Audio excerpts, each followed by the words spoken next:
Hey guys, it's Becky. So today is my 30th birthday. So everybody does the 30 things I learned at 30. So here's mine. It's really hard to look like you give a shit when you really don't. When you get to around 25, you start to lose friends. And it starts to get lower and lower. And now I barely have any main people at all. And I'm actually perfectly content with that. What's most comfortable for me is who I am. Self-care is actually the best gift you can give yourself. Children are going to go and try and gain the most control in the environment that you give them. So if you give them a lot of control, they're going to fucking run with it. If you don't give them a lot of control, or you really just take all of the control away from them, that's not good either. So if you give them basically enough control that they feel like they're able to take hold of some of the things in their environment, and when they do step out of line, be able to curtail them back, but just accept that they're going to have times that they're going to need to be in control, and they're going to have times where they cannot handle that sort of control. You have to know, based on what their age is and based on how their personality is, what can they control and what will get out of hand if they start to control it or control it too much.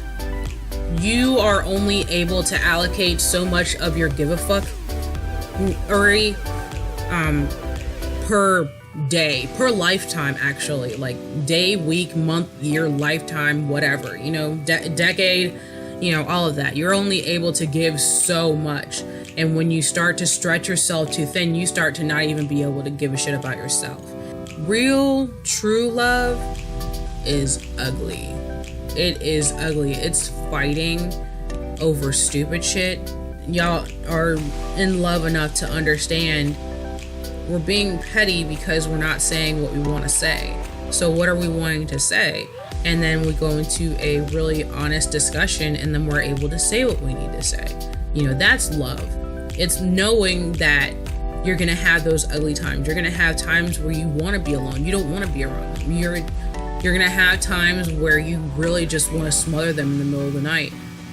But then you also have those times where all you want to do is just lay with them, not do anything, because laying with them is the most comfortable place in the world. Family are the ones that stay with you, the ones that are putting up with you the whole time that you're being a douche.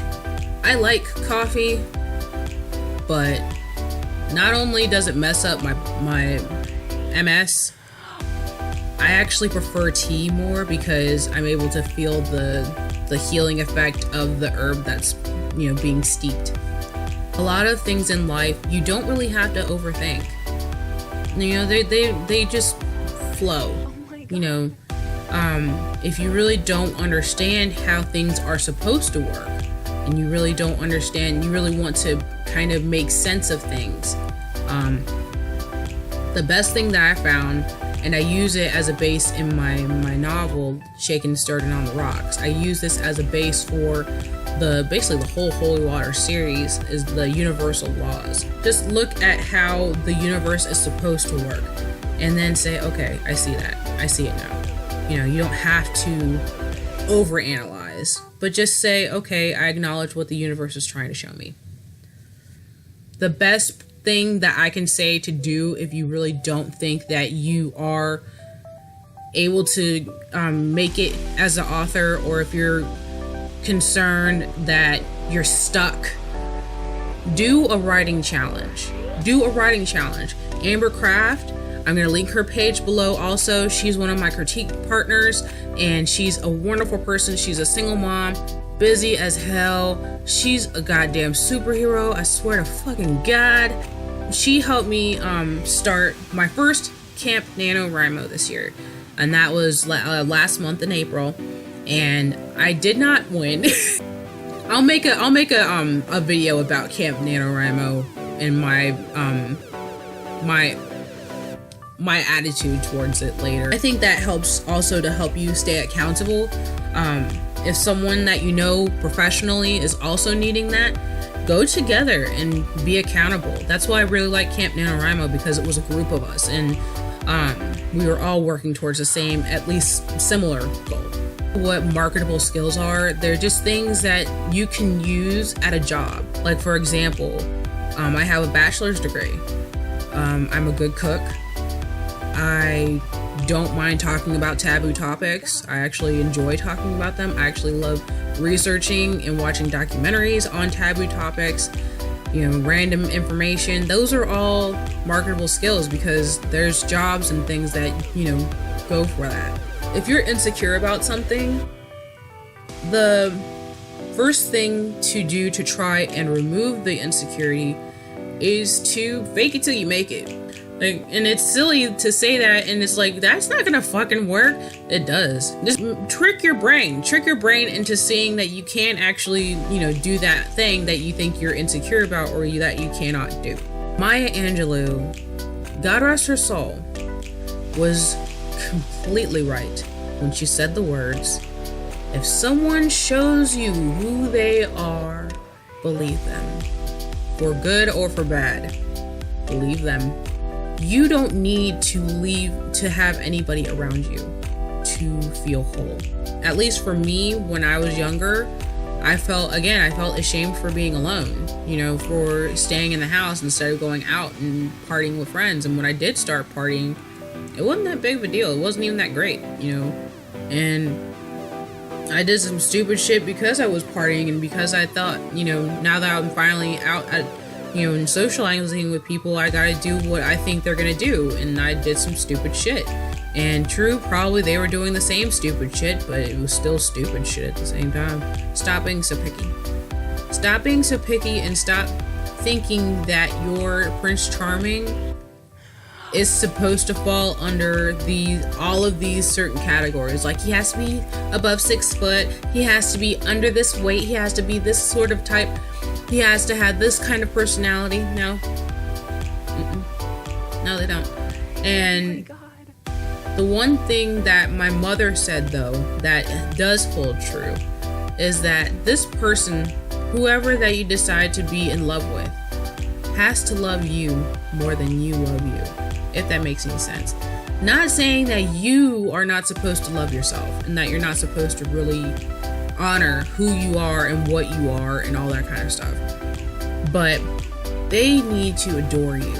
They need to adore you, honor your space, really understand that you need, what you need, as far as privacy, as far as being able to vent and feel, comfortable talking about difficult things. But in the end, in some ways, I love him more, so, and that's, I think, what it balances out to, that you feel wholly loved by that person, and they feel wholly loved by you. And it's not, it's give and take, but it's also equal. It's like yin yang, there's a little bit taken out of each part to give to the other, but you're still whole, technically, because you're still in that specific yin yang shape. You're not going any further than what you need, but you give them a little bit of you, and you're perfectly fine with it, because it's that balance that you need. So if that makes any sense, I hope I made sense with that. I wanted someone who was going to fight for me.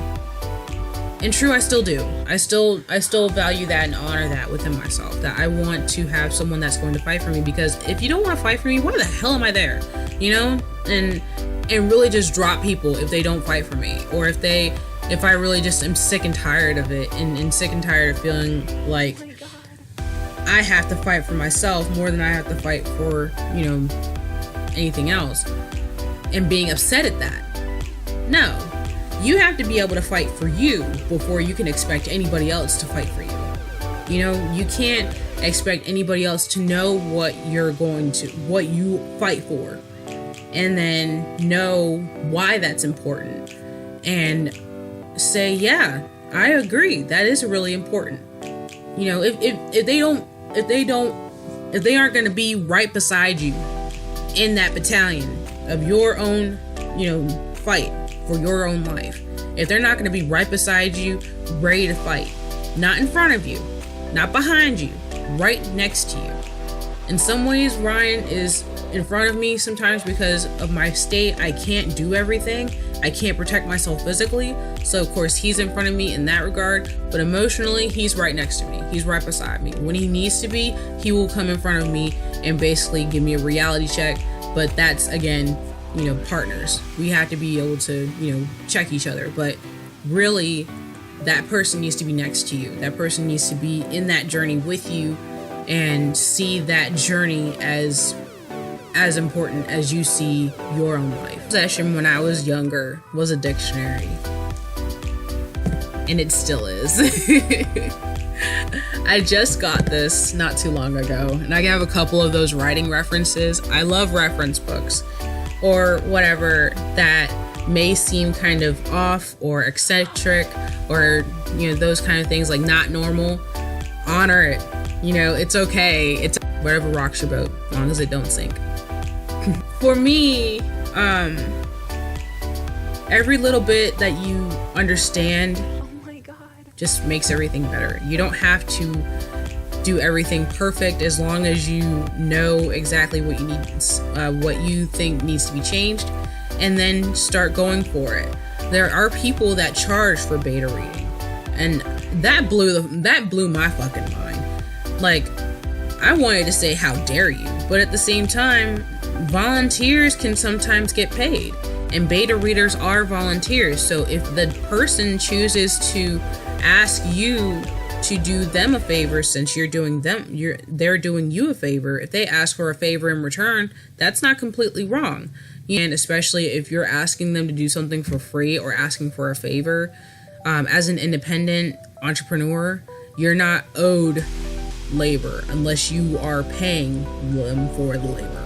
Perfectionist when it comes to my writing. I'm more so like, I want it to look right when it goes out, which I guess we're all like that, but I know when to stop, and it's mostly because I got other shit to do. And whether you work for yourself or you work for somebody else, you need to be able to honor yourself enough to say, that's not part of my process. However, you have to be able to really just take life with a grain of salt and understand that life swings in a pendulum back and forth, and sometimes you're high up, and sometimes you're down and downswing, but you eventually go back because it's always swinging back and forth. Life goes on. Just be happy. Feel blessed because you are. All right, guys, those are the 30 things that I learned at 30, and I'm gonna go enjoy my my victory meal of making it to 30. And I hope anybody else whose birthday is today, happy freaking birthday. And yeah, you guys have a great rest of your day. Enjoy whatever day that you're having, and I will see you next time. Bye.